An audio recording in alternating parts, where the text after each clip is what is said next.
নাও ঠাকুমা, বাজার এনেছি, তাড়াতাড়ি খেতে দাও। দেরি হলে হরি কাকা আবার দু কথা শুনিয়ে দেবে। তারপরেও আজ আবার হাটের দিন, দোকানে কত কত বেচা কেনা। তুই স্নান সেরে আয়, আমি খাবার বাড়ছি। এই তো হয়েই এসেছে। আজ কি রেঁধেছ ঠাকুমা? প্রিয় আলু ভাজি আর গরম ভাত। বাহ, কিন্তু তুমি কি খাবে? তুমি তো শুকনো আলু ভাজি একদম খেতে পারো না। রোজ রোজ তো আর আলু ভাজি হয় না, বাজারে আলুর কত দাম। দুটো একটা করে আলু জমিয়ে আজ ভাজি করেছি। তুই আগে খেয়ে নে, আমি না হয় শুকনো মরিচ পুড়িয়ে ভাতে পানি ঢেলে পান্তা করে খাবো। আমায় নিয়েও তো ভাবিস না তো। যা যা, তোর দেরি হয়ে যাবে যে।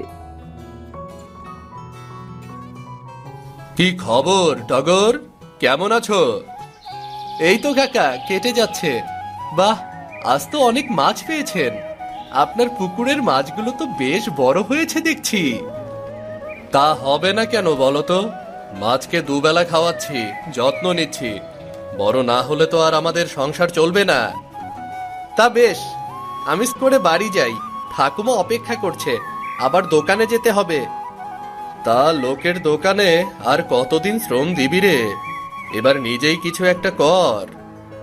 কি করব কাকা, না আছে জমি জমা, না আছে পয়সা করি। দোকান থেকে মহাজন যা দেয় তাতে আমার আর ঠাকুমার চলে যায়। আমি যাই কাকা। টগর, এই মাছটা নিয়ে যা রে, তোর ঠাকুমাকে সাথে নিয়ে খাস। এককালে মাসিমা আমাদের সকলের জন্য কত করেছে, আজ আমরা তার জন্য কিছুই করতে পারলাম না। নিয়ে যা। না না কাকা, মাছ লাগবে না, দিয়েছি যখন নিয়ে যা। আর কোনো দরকার লাগলে একদম জানাতে লজ্জা করবি না আমাকে। ঠিক আছে কাকা। টগর মাছ নিয়ে এসে দেখে দাওয়ায় খাবার আগলে ঠাকুমা বসে আছে। কি রে, করতে গিয়ে আবার মাছ নিয়ে ফিরলি? বাহ, মাছটা তো বেশ টাটকা, এখনো নড়ছে। দেখো না ঠাকুমা, ভুলু কাকা মাছ ধরেছিল, জোর করে একটা ধরিয়ে দিল। তুমি মাছটা রাতে জমিয়ে রেখো, রাতে এসে মজা করে খাবো। ঠিক আছে, এখন ভাতগুলো খেয়ে নে দেখি। আমি বরং মাছটা কেটে কুটে রেখে দিই। এই নাও। খাওয়া শেষ করে টগর এলো মাছের বাজারে। হরি কাকা মাছ সাজিয়ে বসে আছে। এই তোর আসার সময় হলো টগর, কত করে তোকে বলি হাটের দিন একদম দেরি করবি না, তা তো আমার কথা তোর কানেই যায় না। এই তো এলাম কাকা, সবে হাট বসতে শুরু করেছে। বাহ, কত মাছ এসেছে, এত বড় বড় ইলিশ মাছ। বর্ষার ইলিশ তো বড় হবেই রে পাগলা। এই হাটের সবচেয়ে বড় ইলিশ আজ আমার দোকানে। দেখিস আজ খুব ভিড় হবে রে। এখন বস চুপটি করে, মন দিয়ে সব দিক খেয়াল রাখবি, কেমন? ঠিক আছে কাকা।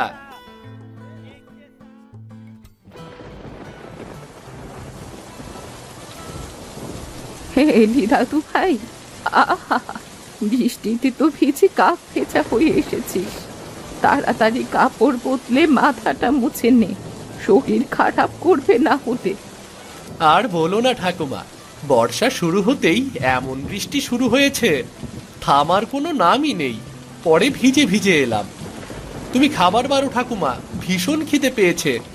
সারাদিন দোকানে এত ভিড় ছিল, পানি ছাড়া পেটে কিচ্ছুটি পড়েনি। হ্যাঁ হ্যাঁ, দিচ্ছি বাপু। তুই হয়েছিস একদম তোর দাদুর মতো। তোর দাদু যেখান থেকেই ফিরুক, ঘরে এসে আগে দুটো খাবারই চাইবে। হয়েছে হয়েছে, আর দাদুকে মনে করতে হবে না। খাবার আনো, আমরা দুজন একসাথে বসে খাই। তুই কি করে জানলি আমি এতক্ষণ না খেয়ে আছি?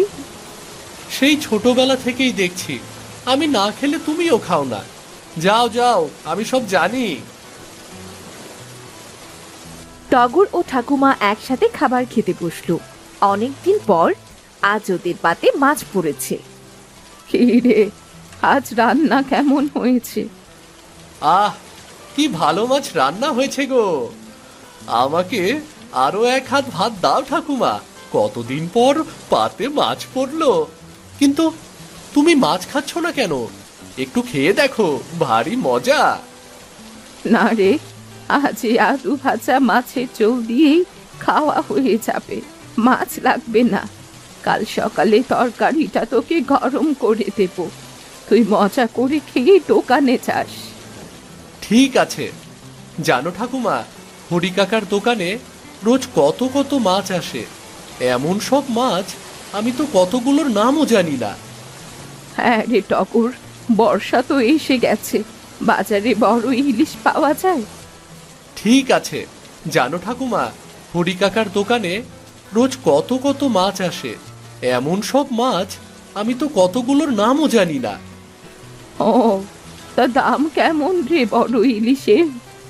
মাছের চেয়েও মাছের দাম বড় গো ঠাকুমা। আচ্ছা, সকলে এত দাম দিয়ে ইলিশ মাছ কেন কেনে? ইলিশ মাছ খেতে কি খুব মজা?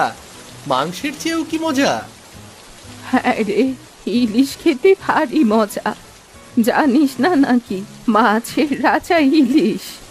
তোর দাদু নিয়ে আসতো ইলিশ, ইলিশ ভাপা, ইলিশ ভাজা, ইলিশ পাতুরি, কত কি যে রাঁধতে হতো তখন। আর ইলিশের মাথা দিয়ে কচু শাক তোর বাবা কত মজা করে খেত। কোথায় যে হারালো সেসব দিন। আর তুমি, আর তুমি কি পছন্দ করতে ঠাকুমা? ইলিশে অপছন্দ করার মতো কিছু নেই রে দাদু ভাই, নে তো, অনেক রাত হলো, এখন খাওয়া শেষ করে ঘুমিয়ে পড়তো। পরদিন দোকানে আর কোনো মাছ নেই, শুধু ইলিশ আর ইলিশ। এ কি হরি কাকা, দোকানে আর কোনো মাছ নেই কেন?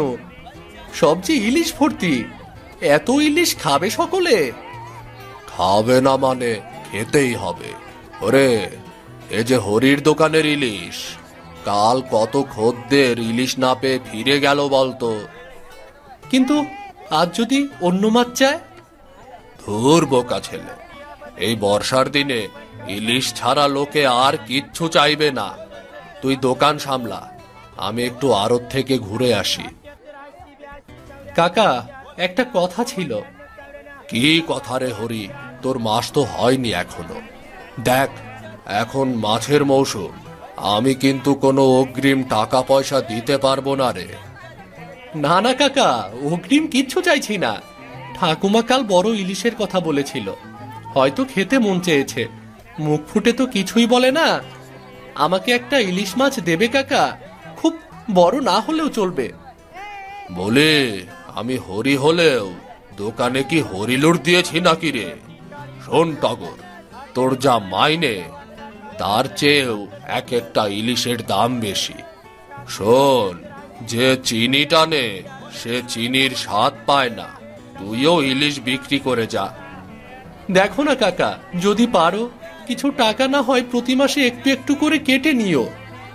তোর মাথা কি খারাপ হয়েছে? তোর যে টাকা, ওটা কি কাটবো আর কি রাখবো?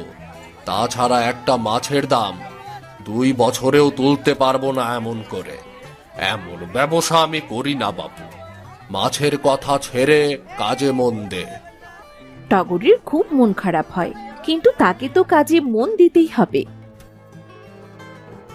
বাড়ি ফিরে টগর দাওয়ায় বসে থাকে। ও মা, দাদু ভাই, তুই কখন এলি? এসে আমায় ডাকলি না যে? খিদে পাইনি আজ?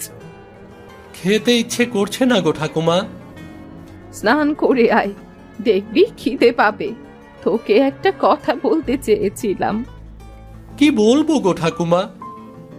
আমার ভাই আসবে বলে খবর পাঠিয়েছে, এখন ঘরে অতিথি এলে তাকে খেতে দেব কি বলতো? আমাদের তো নিজেদেরই নুন আনতে পান্তা ফুরোয়। কি আর খেতে দেবে? ভাত, আলু ভাজা আর ডাল। এতদিন পর আসবে, পাতে একটু আমিষ না দিলে? আচ্ছা, দেখি কি করা যায়। এখনো তো মাইনে পাইনি, তুমি চিন্তা করো না। টগর কি করবে ভাবতে ভাবতে পুকুর পাড়ে এলো। সে এসে দেখে ভুলু মন খারাপ করে বসে আছে। কি হয়েছে কাকা, আপনার মন খারাপ কেন? না, ও কিছু নয় রে। তুই অবেলায় পুকুর পাড়ে? আপনার কাছে এলাম কাকা। ঠাকুমার ভাই আসবে, আমাকে যদি একটা মাছ দেন তাহলে আমি মাইনে পেলে দামটা মিটিয়ে দিতাম। মাছ কোথা থেকে দেব রে বাবা? আমার মেয়ের বিয়ে সামনে, এই পুকুরটাই বিক্রি করে দিয়েছি কাল মহাজনের কাছে। গয়না বানাতে দিতে হবে, তাই তো বসে দেখছিলাম পুকুরটা। ও, কোনো ব্যাপার না কাকা, আমি দেখছি কি করতে পারি।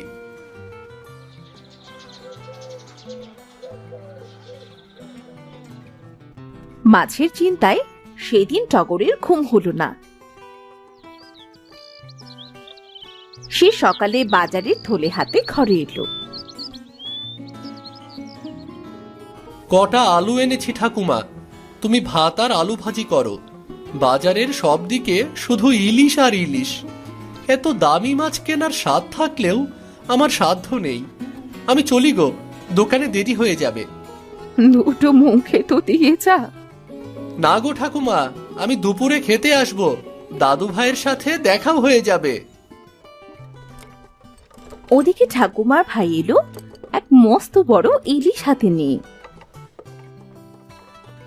খোকে দে, খোকে দে। ভাই এসেছিস, আয় আয় বস। কতদিন পর তোকে দেখলাম বলতো, এতদিন আসিসনি কেন? তুমিও তো যাও না দিদি, মা বাবা নেই, কিন্তু আমি তো আছি। বাড়িতে গেলে কি তোমার কোনো অযত্ন হতো বলো? না রে ভাই, আসলে টগরটা দোকানে যায়, ও রান্না বান্না বাড়ির দেখাশোনা করে আর সময় হয় না রে। তুই বস তো। সে বুঝবো, তবে তুমি এই ইলিশটা জমিয়ে রাধো তো দিদি। কতদিন তোমার হাতের ইলিশ খাইনি আমি। মনে আছে দিদি, আগে আমরা মজা করে ইলিশ ভাপা আর আলু ভাজা দিয়ে ভাত খেতাম। সেই দিন কি আর ভোলা যায় রে ভাই? তুই অপেক্ষা কর, আমি এক্ষুনি ইলিশ ভাপিয়ে আনছি। ঠাকুমা খুব মন দিয়ে রান্না করে। টগরও বাড়িতে আসে। দাদু ভাই, কেমন আছো?